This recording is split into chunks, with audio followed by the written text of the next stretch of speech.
Hey folks, this is Billy DKY, the truth seeker that simplifies and demystifies. This is going to be my commentary on Pleasure P, child molestation allegations, and I'll put a link in the information section so you can go read the same article. But basically, this R&B singer Pleasure P, which I've never really heard of, has become the center of a child molestation scandal. And his former members of his band, I guess, is Pretty Ricky. They basically abandoned him once they heard he was convicted of child molestation. Maybe I don't understand conviction. Does that mean the cops have arrested you? Or convicted to me means, you know, you're in jail. But I don't know. I don't think that's where we're at. Anyway, let's just leave it at allegations at this point. But anyway, his allegedly molested several children, including a 3-year-old boy and a 4-year-old girl, which were his niece and nephew. And I'm thinking, my gosh, man, I mean, I know we're all capable of some sick crap, you know what I mean, from killing and hurting each other and abusing each other, but, you know, molesting kids, your own nephews, 3 and 4, I mean, that's pretty low, man. I can't think of, you know, I mean, you know, you could probably do worse, you know, you could be Hitler, but, you know, you can't do much worse than that, I don't think. You know, in some ways, you know, anyway, it's just, gosh, that's, you know, I could understand if it was a 16, 17, you know, year old girl and he didn't know, or maybe he thought he could get by with it, or, you know, but this is just, you know, this is just, there's no redemption. What's your redemption for molesting a 3 or 4-year-old kid? There is no redemption. And even guys in prison, man, nobody likes a child molester. You get in prison, they know that. And I'll be honest with you, I think what happens when you get in prison, you get charged up with something like that, and you're convicted, and you go to jail. The guard's going to know why you're in there. He's going to start telling other people, all the prisoners, and the prisoner's going to wind up just beating you down and hurting you. So this guy, if he's found guilty, he's in for some bad treatment in jail. That's all I can say. But again, it's an allegation up to this point. So that leads me into my next point. I don't know if any of y'all know, there's an island off the coast of South America called Easter Island, which there was a group, I think the Peloponnesians lived there, and it's been, I don't know, maybe 1,000 years ago or so, or maybe more than that. They got over there on boats or canoe kind of vessels. Wasn't a big, you know, big boats, which was amazing itself that they got there. But they got there, and it's the island where they have all those statues where it's nothing but heads. You know, it's about anywhere from 10 to 30-foot tall heads, and that's all there is, just big fat heads. And basically what happened was the trees were necessary for life on that island, necessary for making canoes so it could go out and fish, and just a variety of other things to get in other places around the area. Well, they eventually cut down every tree basically because it's more of an ego thing. They're competing with each other so you can make the biggest heads, and you had to have the trees for the heads to roll them and stuff. And basically, you know, they basically extinct themselves. And then people from our generation say, hey, why didn't they realize once they cut the last tree down that they were going to kill themselves? It was eventually suicide by cutting the last tree down. And basically, it happens slowly. You know, you don't even see it coming, and then boom, it's there, and it's already happened. And because you're so lost in heading down that dead end road, and that's when I bring up the point. You look at our society, it's like all the time we get more and more immoral, and then we think there's not going to be any consequences, but there is a consequences coming. And that's why I tell people constantly, we got two choices. We can either have a spiritual revolution and change our ways as a people and become more moral, or two, society will collapse.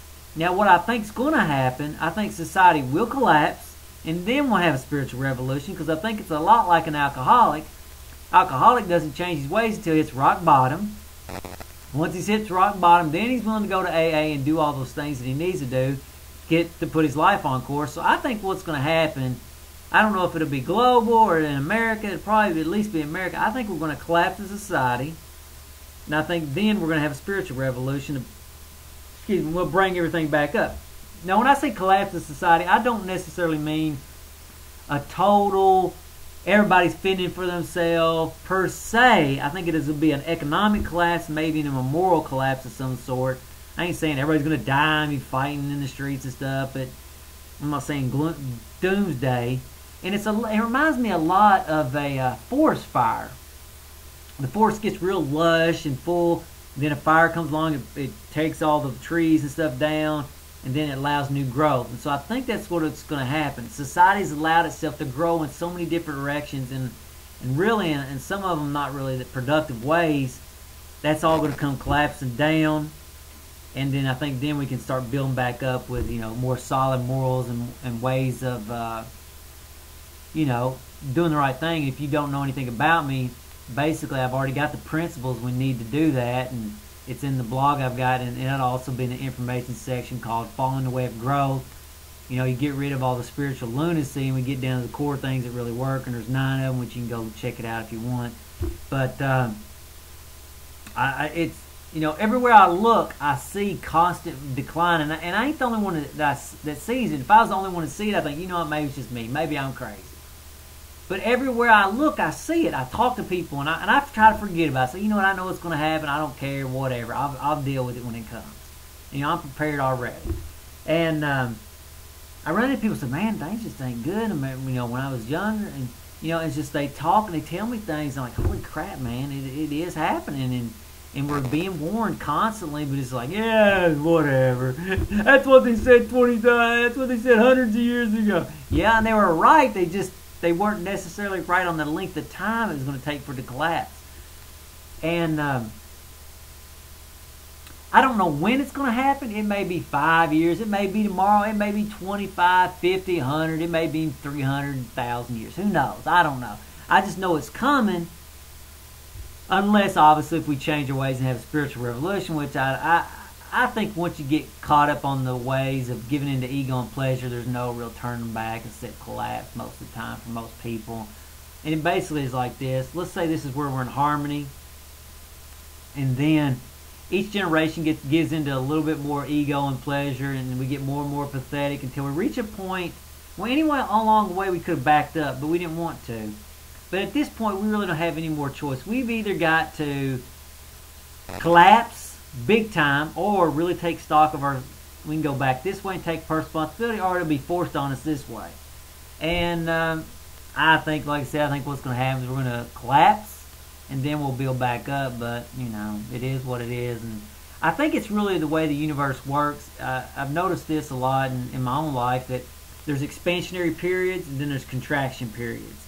And, you know, first I was thinking, well, maybe that's just in my life. But then I started looking outside to see if that happens in reality too. And then sure enough, the answer is right there in the tree. In the spring and the summer, the tree expands. Then in the fall and the summer, or the winter, it contracts, drops all the leaves, and then it just does that again. I think that's what society's going to do. Society's going to expand, and it's been expanding, now it's going to contract, and it'll do that same thing again. And think about the Roman Empire, all the crazy and lunatic things that were going on then before it collapsed. And people's like, you know, you read it in history class, and you're like, how in the hell did they allow that stuff to go on? Couldn't they see what they were doing to themselves? And I think you see the same thing here in America. You know, we're doing all kinds of things that are completely ridiculous, and basically we don't have any real leaders anymore.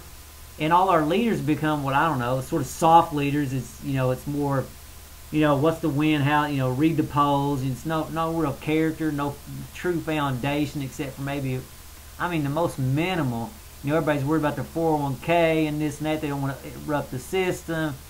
But what they don't realize, if the society collapses, you don't have no 401k. You don't have no retiree medical or medical plan. So, you know, there's a time to step up and do the right thing, because the long-term consequences for you and your children and grandchildren are pretty profound. So, but anyway, that's enough of my soapbox. And like I say, you should definitely go visit the blog if you want to know some solid principles that can, you know, help us get back to where we need to go. Anyway, if you wouldn't mind rating the video, and later, folks.